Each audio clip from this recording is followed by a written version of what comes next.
Chapter 10 The Man of the Seas. It was the commander of the vessel who thus spoke. At these words, Ned Land rose suddenly. The steward, nearly strangled, tottered out on a sign from his master, but such was the power of the commander on board that not a gesture betrayed the resentment which this man must have felt towards the Canadian.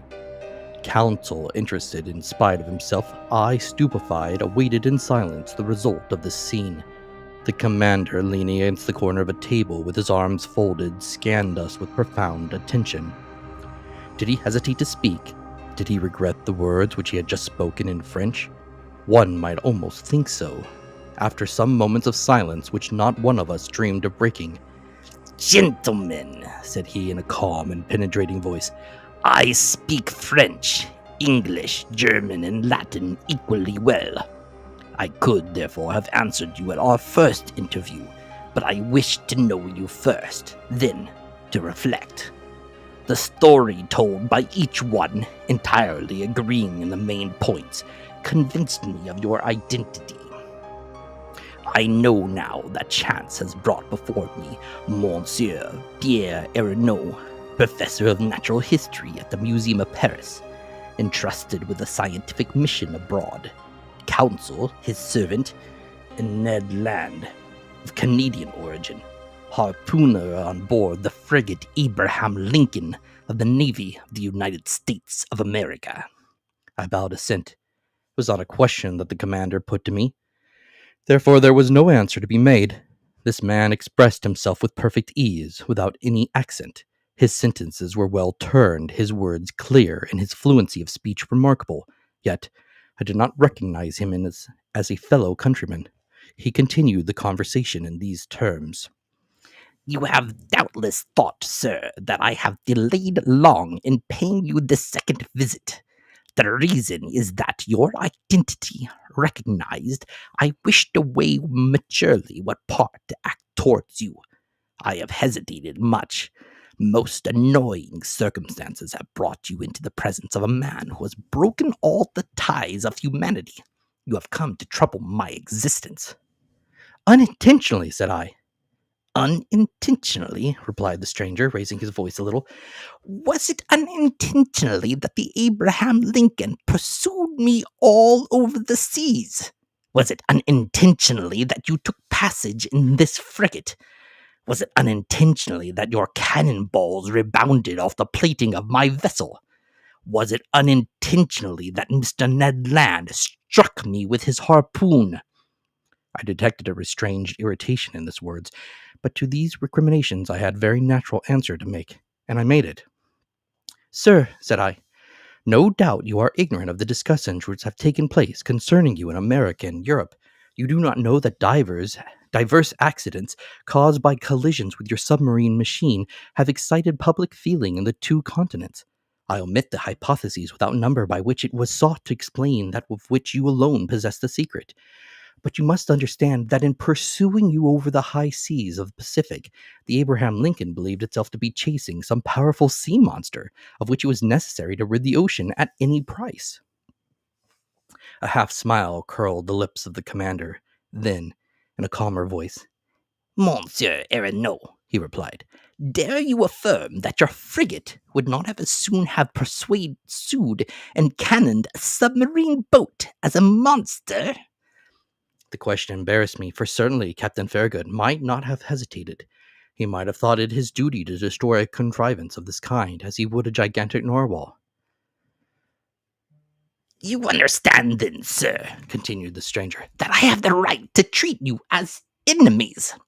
I answered nothing purposely, for what good would it be to discuss such a proposition when force could destroy the best arguments?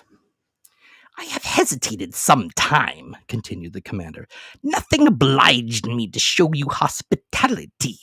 If I choose to separate myself from you, I should have no interest in seeing you again. I could place you upon the deck of this vessel, which has served you as a refuge. I could sink beneath the waters and forget that you had ever existed. Would not that be my right?"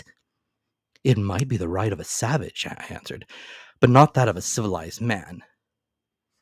Professor, replied the commander quickly, I am not what you call a civilized man. I have done with society entirely for reasons which I alone have the right of appreciating. I do not, therefore, obey its laws, and I desire you never to allude to them before me again. This was said plainly. A flash of anger and disdain kindled in the eyes of the unknown, and I had a glimpse of a terrible past in the life of this man. Not only had he put himself beyond the pale of human laws, but he had made himself independent of them, free in the strictest acceptation of the word, quite beyond their reach. Who then would dare to pursue him at the bottom of the sea, when on its surface he defied all attempts made against him? What vessel could resist the shock of his submarine monitor? What cuirass, however thick, could withstand the blows of his spur? No man could demand from him an account of his actions. God, if he believed in one, his conscience, if he had one, were the sole judges to whom he was answerable. These reflections crossed my mind rapidly whilst the stranger personage was silent, absorbed, and as if wrapped up in himself. I regarded him with fear mingled with interest, as doubtless Oedipus regarded the Sphinx. After a rather long silence, the commander resumed the conversation. I have hesitated, said he, but I have thought that my interest might be reconciled with that pity to which every human being has a right. You will remain on board my vessel, since fate has cast you there. You will be free. In exchange for this liberty, I shall only impose one single condition. Your word of honor to submit to it will suffice. Speak, sir, I answered. I suppose this condition is one which a man of honor may accept. Yes, sir, it is this. It is possible that certain events, unforeseen, may oblige me to consign you to your cabins for some hours or some days, as the case may be. As I desire never to use violence, I expect from you, more than all the others, a passive obedience. And thus acting, I take all the responsibility. I quit you entirely, for I make it an impossibility for you to see what ought not to be seen. Do you accept this condition? Then things took place on board which, to say the least, were singular, and which ought not to be seen by people who were not placed beyond the pale of social laws. Amongst the surprises which the future was preparing for me, this might not be the least. We accept, I answered. Only I will ask your permission, sir, to address one question to you. One only. Speak, sir. You said that we should be free on board. Entirely. I ask you then, what do you mean by this liberty? Just the liberty to go, to come, to see, to observe even all that passes here, save, under rare circumstances, the liberty, in short, which we enjoy ourselves, my companions and I. It was evident that we did not understand one another. Pardon, sir, I resumed, but the liberty is only what every prisoner has of pacing his prison. It cannot suffuse us. It must suffice you, however. What? We must renounce forever seeing our country, our friends, our relations again? Yes, sir, but to renounce that unendurable worldly yoke which men believe to be liberty is not perhaps so painful as you think. Well, exclaimed Ned Land, never will I give my word of honor not to try to escape. I did not ask you for your word of honor, Master Land, answered the commander coldly.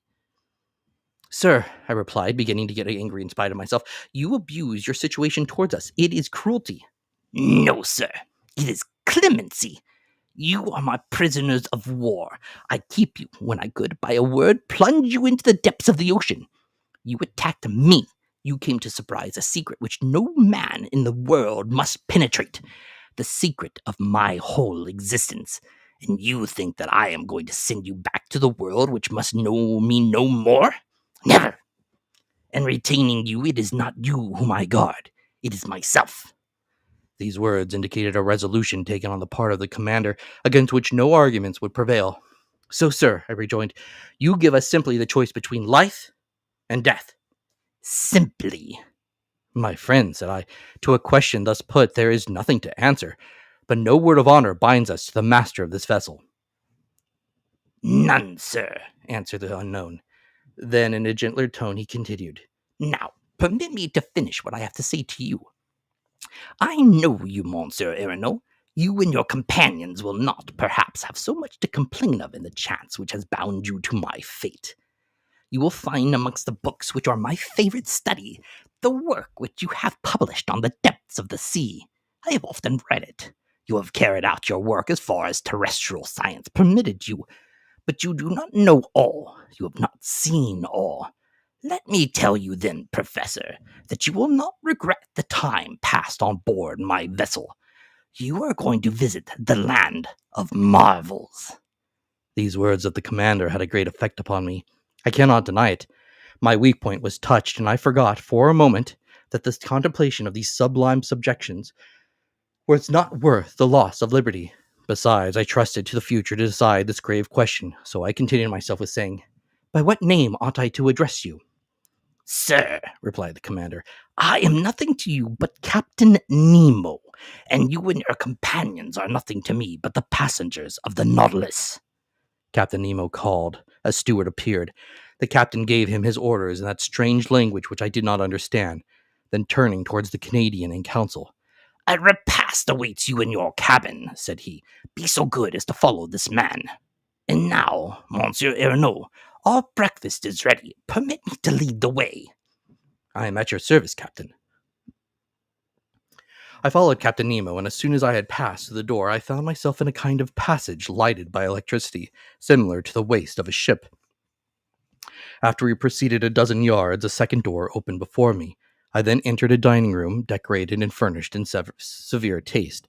High oaken sideboards, inlaid with ebony, stood at the two extremities of the room, and upon their shelves glittered china, porcelain, and glass of inestimable value. The plate on the table sparkled on the rays which the luminous ceiling shed around, where the light was tempered and softened by exquisite paintings. In the center of the room was a table richly laid. Captain Nemo indicated the place I was to occupy. The breakfast consisted of a certain number of dishes, the contents of which were furnished by the sea alone, and I was ignorant of the nature and mode of preparation of some of them. I acknowledged that they were good, but they had a peculiar flavor, which I easily became accustomed to. These different alignments appeared to me to be rich in phosphorus, and I thought they must have a marine origin. Captain Nemo looked at me. I asked him no questions, but he guessed my thoughts, and answered of his own accord the questions which I was burning to address to him. The greater part of these dishes are unknown to you, he said to me. However, you may partake of them without fear. They are wholesome and nourishing. For a long time I have renounced the food of the earth, and I am never ill now. My crew, who are healthy, are fed on the same food. So, said I, are these eatables, are they produce of the sea? Yes, Professor, the sea supplies all my wants. Sometimes I cast my nets in tow and draw them in ready to break. Sometimes I hunt in the midst of this element which appears to be inaccessible to man, and I quarry the game which dwells in my submarine forests. My flocks, like those of Neptune's old shepherds, graze fearlessly in the immense prairies of the ocean. I have a vast property there which I cultivate myself, and which is always sown by the hand of the Creator of all things. I can understand perfectly, sir, that your nets furnish excellent fish for your table. I can understand also that you hunt aquatic game in your submarine forest, but I cannot understand at all how a particle of meat, no matter how small, can figure in your bill of fare. This, which you believe to be meat, Professor, is nothing else than a fillet of turtle. There are also some dolphin livers, which you would take to be a ragout of some pork. My cook is a clever fellow who excels in dressing these various products of the ocean. Taste all these dishes. Here is a preserve of sea cucumber, which a Malay would declare to be unrivaled in the world. Here is a cream of which the milk has been furnished by the cetacea, and the sugar by the great fucus of the North Sea. And lastly, permit me to offer you some preserve anemones, which is equal to that of the most delicious fruits. I tasted more from curiosity than as a connoisseur, whilst Captain Nemo enchanted me with his extraordinary stories. You like the sea, Captain? Yes, I love it. The sea is everything. It covers 7/10 of the terrestrial globe. Its breath is pure and healthy. It is an immense desert where man is never lonely, for he feels life stirring on all sides. The sea is only the embodiment of a supernatural and wonderful existence. It is nothing but love and emotion. It is the living infinite, as one of your poets has said. In fact, Professor, natural manifests herself in it by her 3 kingdoms: mineral, vegetable, and animal. The sea is the vast reservoir of nature. The globe began with a sea, so to speak, and who knows if it will not end with it. And it is supreme tranquility. The sea does not belong to despots. Upon its surface, men can still exercise unjust laws, fight, tear one another to pieces, and be carried away with terrestrial horrors. But at 30 feet below its level, their reign ceases, their influence is quenched, and their power disappears. Ha! Ah, sir, live in the bosom of the waters. There is only independence. There I recognize no masters. There I am free. Captain Nemo suddenly became silent in the midst of his enthusiasm, by which he was quite carried away. For a few minutes he paced up and down, much agitated. Then he became more calm, regained his accustomed coldness of expression, and turned towards me. Now, Professor, said he, if you wish to go over the Nautilus, I am at your service. Captain Nemo rose. I followed him. A double door contrived at the back of the dining room opened, and I entered a room equal in dimensions to that which I had just quitted. It was a library. High pieces of furniture of black violet ebony inlaid with brass. Supported upon their wide shelves a great number of books, uniformly bound. They followed the shape of the room, terminating at the lower part in huge divans, covered with brown leather, which were curved to afford the greatest comfort. Light, movable desks, made to slide in and out at will, allowed one to rest one's books while reading, and the center stood an immense table covered with pamphlets, amongst which were some newspapers, already of old date. The electric light flooded everything. It was shed from 4 unpolished globes half sunk in the volutes of the ceiling. I looked with real admiration at this room, so ingenially fitted up, and I could scarcely believe my eyes. "Captain Nemo," said I to my host, who had just thrown himself on one of the divans, "this is a library which would do honor to more than one of the continental palaces, and I am absolutely astounded when I consider that it can follow you to the bottom of the sea." Where could one find greater solitude or silence, Professor? Replied Captain Nemo. Did your study at the museum afford you such perfect quiet? "No, sir. I must confess that it is a very poor one after yours. You must have 6,000 or 7,000 volumes here." 12,000, Monsieur Aronnax. These are the only ties which bind me to the earth. But I had done with the world on the day when my Nautilus plunged for the first time beneath the waters. That day I bought my last volumes, my last pamphlets, my last papers, and from that time I wish to think that men no longer think or write. These books, Professor, are at your service besides, and you could make use of them freely. I think Captain Nemo went up to the shelves of the library.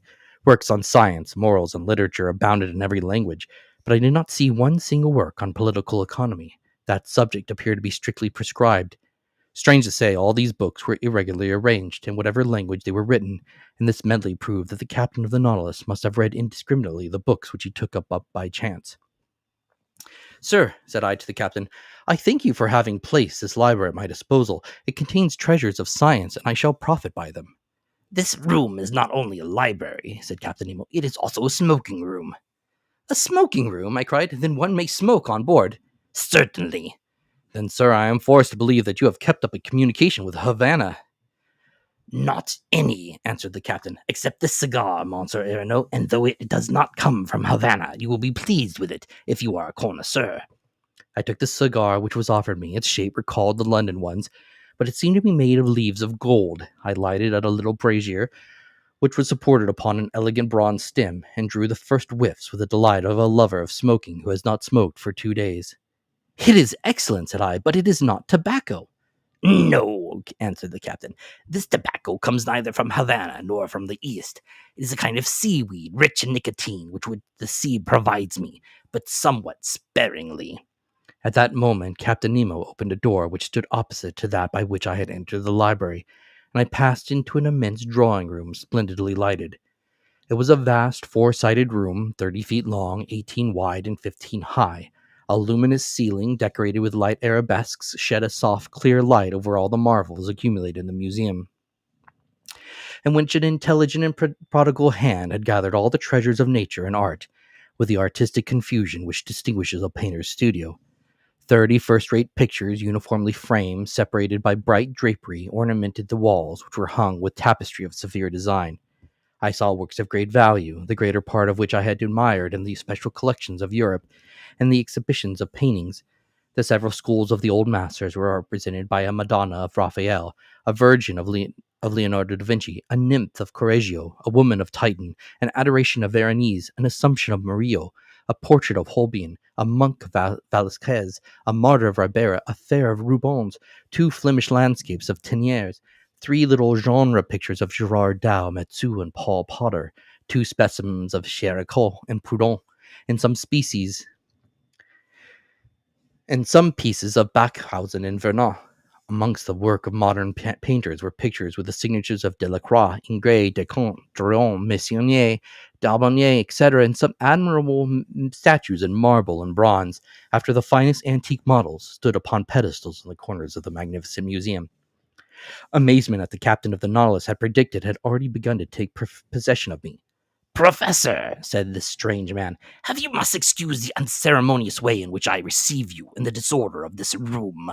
Sir, I answered, without seeking to know who you are, I recognize in you an artist. An amateur, nothing more, sir, firmly. I love to collect these beautiful works created by the hand of man. I sought them greedily and ferreted them out indefatigably, and I have been able to bring together some objects of great value. These are my last souvenirs of that world which is dead to me. In my eyes, your modern artists are already old. They have 2,000 or 3,000 years of existence. I confound them in my own mind. Masters have no age. And these musicians, said I, pointing out some works of Weber, Rossini, Mozart, Beethoven, Haydn, Meyerbeer, Herold, Wagner, Auber, Gounod, and a number of others scattered over a large model piano organ which occupied one of the panels of the drawing room. These musicians, replied Captain Nemo, are the contemporaries of Orpheus, for in the memory of the dead all chronological differences are effaced. And I am dead, Professor, as much dead as those of your feet who are sleeping 6 feet under the earth. Captain Nemo was silent and seemed lost in a profound reverie. I contemplated him with deep interest, and analyzing in silence the strange expression of his countenance. Leaning on his elbow against an angle of costly mosaic table, he no longer saw me. He had forgotten my presence. I did not disturb this reverie and continued my observations of the curiosities which enriched this drawing room. Under elegant glass cases fixed by copper rivets were glassed and labeled the most precious productions of the sea which had never been presented to the eye of a naturalist. My delight as a professor may be conceived. The division containing the zoophytes presented the most curious specimens of the two groups of polypi and ectoderms. In the first group, the tubipores were gorgons arranged like a fan, soft sponges of Syria, ices of the Moluccas, peninsulas, and innumerable vigori of the Norwegian seas, variegated umbellare of Alconare, a whole series of madrepores, which my master Milne Edwards had so cleverly classified, amongst which I remarked some wonderful flabulinae oculinae on the island of Bourbon, the Neptune's car of the Antilles, superb varieties of corals, in short, every species of those curious polypi of which entire islands are formed, which will one day become continents. Of the echinoderms, remarkable for their coating of spines, asteries, sea stars, panticrinae, cumulatiles, asterophons, echini, holothuri, etc., represented individuals, a complete collection of this group. A somewhat nervous conchleologist would certainly have fainted before any other more numerous cases, in which were classified the specimens of mollusks. It was a collection of inestimable value, which time fails me to describe minutely. Among these specimens I will quote from memory only the eloquent royal hammerfish of the Indian Ocean, whose regular white spots stood out brightly on a red and brown ground, an imperial spondyle, bright-colored, bristling with spines, a rare specimen in the European museums. I estimate its value at not less than £1,000. A common hammerfish of the seas of New Holland, which is only procured with difficulty. Exotic Bucardia of Senegal, fragile white bivalve shells with witchish breath might shatter like a soap bubble. Several varieties of the Aspergillum of Java, a kind of calcareous tube etched with leafy folds, and much debated by amateurs. A whole series of trochei, some a greenish yellow, found in the American seas, other a reddish brown, native of Australian waters, others from the Gulf of Mexico, remarkable for their imbricated shell, stellari found in the southern seas, and at last, the rarest of all, the magnificent spur of New Zealand, and every description of delicate and fragile shells to which science has given appropriate names. Apart in separate compartments were spread out chaplets of pearls of the greatest beauty, which reflected the electric light in little sparks of fire, Pink pearls torn from the Pinna Marina of the Red Sea, green pearls of the Haliotide iris, yellow, blue, and black pearls, the curious productions of the diverse mollusks of every ocean, and certain mussels of the watercourses in the north. Lastly, several specimens of inestimable value which had been gathered from the rarest pindatines. Some of these pearls were larger than pigeons' eggs, and were worth as much and more than which the traveler Tavernier sold to the Shah of Persia for 3 millions, and surpassed the one in the possession of the Imam of Muscat, which I had believed to be unrivaled in the world. Therefore, to estimate the value of this collection was simply impossible. Captain Nemo must have expended millions in the acquirement of these various specimens, and I was thinking what source he could have drawn from to have been able thus to gratify his fancy for collecting, when I was interrupted by these words. You are examining my shells, Professor. Unquestionably, they must be interesting to a naturalist, but for me they are far greater charm, for I have collected them all with my own hand, and there is not a sea on the face of the globe which has escaped my research. I can understand, Captain, the delight of wandering about in the midst of such riches.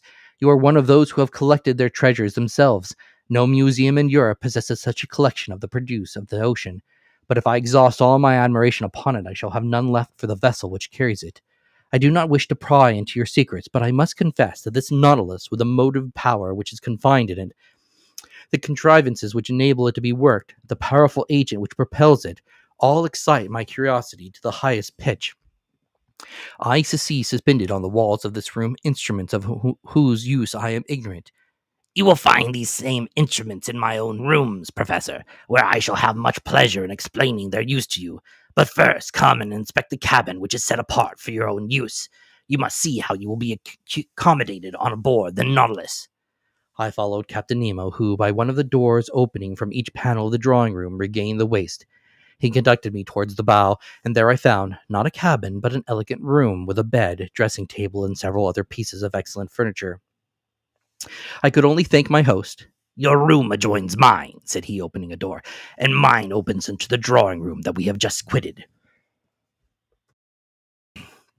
I entered the captain's room. It had a severe, almost monkish aspect. A small iron bedstead, a table, some articles for the toilet, the whole lighted by a skylight. No comforts, the strict necessities only. Captain Nemo pointed to a seat. Be so good as to sit down, he said. I seated myself, and he began thus.